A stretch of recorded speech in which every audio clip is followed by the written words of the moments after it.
Mga kapuso, nandito ako ngayon sa Barangay Gintikgan sa Carles, Iloilo. So makikita ninyo sa aking likuran na ito yung sakayang pandagat na sinasabing nasira daw dahil sa malakas na hangin at yung taas ng tubig, storm surge na nangyari kagabi hanggang kaninang madaling araw. So ito, no, actually mga kapuso sa ating likuran, yan yung tatlong tinatawag nilang tarik dito sa barangay o yung pambalanse ng bangka.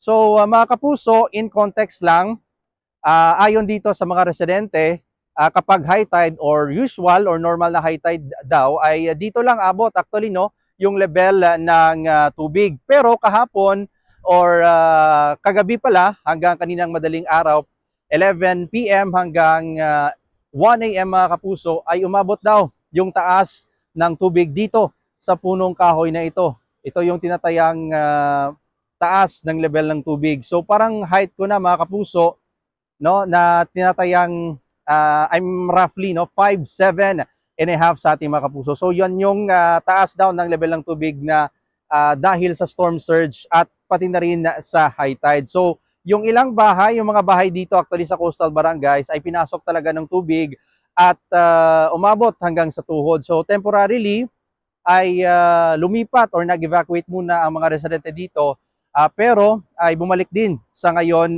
dito sa kanilang barangay. So ayon sa mga mangingisda ay hindi sila gaanong nakapaghanda dahil yung bagyong Tino actually, no, yung ina-expect nila na malakas kasi signal number 4 dito sa Carles, Iloilo, mataas yung wind signal ay hindi pa gaano actually, no, naramdaman, pero dito sa bagyong Yuan kahit signal number 1 dito sa Carles, Iloilo, ay ito na yung nangyari, yung epekto nito. So sa ngayon mga kapuso ay nagpapatuloy yung pag-monitor ng MDRRMO Carles sa mga coastal barangays. Sa ngayon ay umabot sa mahigit 400 na mga individuals o mahigit o tinatayang 128 na pamilya ang nasa evacuation centers. So yan muna ang latest mula dito sa Carles, Iloilo. Ako nyo kapuso Kim Salinas ng GMA Regional TV.